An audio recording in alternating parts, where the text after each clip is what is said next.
Hi, welcome to Lymphoma Blog 6 2021. And as I said, slightly different location. I'm now on holiday.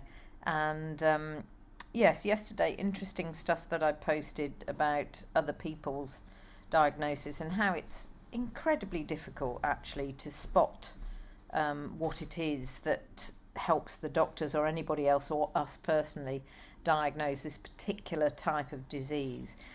So I am going to talk a little bit about holidays and things like that, because one of the things my oncologist says to me on a regular basis is take it easy, Joe. And I've realised that actually I'm one of these people who doesn't really do taking it easy terribly well. I'm either full on or full off. So possibly what I've instigated is more holidays in my life. And what I mean by holidays is little breaks. I try to. I think by nature of being self-employed, it's probably one of the worst things you could be involved in with this type of disease, because most people who are self-employed or own their own businesses will tell you it's very, very hard to switch off and just be relaxing, because there's always something that comes through that needs to be dealt with, and quite often, your ability to deal with stuff affects other people's interaction, because they're in the same band, or they're organisers, or this, that and the other.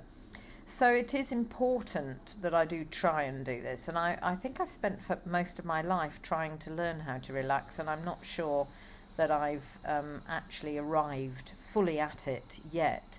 But I do know that certain things help, and one of them is being by the sea. So I like to go to the seaside where I can. Often warmth can help, but with staycations that's not necessarily possible. But still, the sea, just the sound of the sea, there's something about that that's very relaxing. And tomorrow, for the final vlog, what I'll do is I'll talk a little bit about how I am within all this. But today is really about that. Okay, take stock of where you are.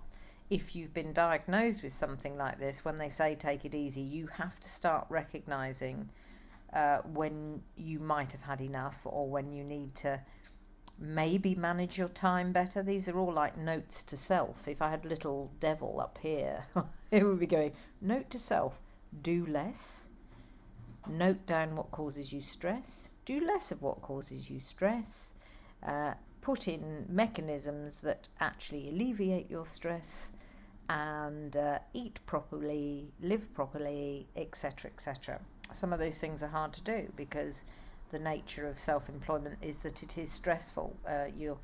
You're both luxuriating in that I have a career that is maybe what other people aspire to, as in I love it. I don't have to go out to work every day and do something I hate. I've always appreciated that, and it has mammoth bonuses for me in this situation with lymphoma. But within that, it also has its own stresses, and as I said, it's difficult to get away from that. For those of you who are logging into this and think, what is all this about? This is lymphoma awareness. I do it every year around this time, and it's about noticing what lymphoma is, and maybe just making sure you're looking after yourselves or anybody around you who is maybe feeling a lot of fatigue, night sweats. I keep mentioning all this because it's worth remembering it. Itchy skin, and then undiagnosable pains, ones we might even think are actually rheumatoid bits and pieces or arthritis, but they're not necessarily. So be vigilant, and I'll see you tomorrow for the finale of this week here from my lovely seaside location. Thanks. Bye.